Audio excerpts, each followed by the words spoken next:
ஒரு நிமிட வேத ஆராய்ச்சிக்கு உங்களை வரவேற்கிறோம்.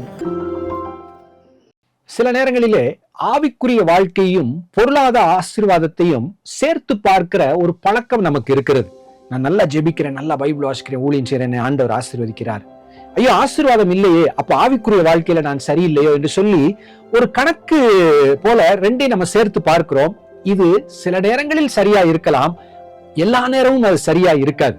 அப்போஸ்தலனாகிய பவுல் 1 கொரிந்தியருக்கு எழுதின நிருபம் 4வது அதிகாரம் 11வது வசனத்துல தன்னுடைய நிலையை குறித்து சொல்லும் போது, இந்நேரம் வரைக்கும் பசி உள்ளவர்களா இருக்கிறேன், நிர்வாணிகளா இருக்கிறேன், தங்க இடமில்லாதவர்களா இருக்கிறோம் என்று சொல்லி சாப்பாடு, ட்ரெஸ், தங்குற இடம், இதுல கூட அவருக்கு ஒரு நெருக்கங்கள் இருக்கிறதா சொல்லுகிறார். அப்ப நம்ம சொல்லிடலாமா, பவுல் இப்படி கஷ்டப்படுறாரு, அப்ப அவர் ஆவிக்குரிய சரியா ஜெபம் பண்ணியிருக்க மாட்டாரு, ஊழியம் செஞ்சிருக்க மாட்டாருன்னு சொல்லலாமா? இல்லவே இல்லை. இங்கே சந்திப்பது ஒரு உண்மையான தேவ மனிதனை, அப்போஸ்தலனை சந்திக்கிறோம். எல்லா ஆண்டவரோட சரியாதான் இருக்கிறாரு, ஆனாலும் சில பொருளாதார நெருக்கடிகள் இருக்கத்தான் செய்கிறது.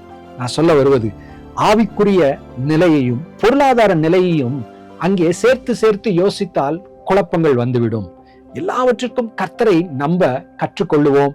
ஒருவேளை நல்ல நம்முடைய ஆவிக்குரிய வாழ்க்கையில இருக்கலாம், சில நெருக்கங்களும் வரலாம். அதுல சமாதானத்தோடு கர்த்தரை தொடர்ந்து தேடி அவருக்கு பின் செல்வோம்.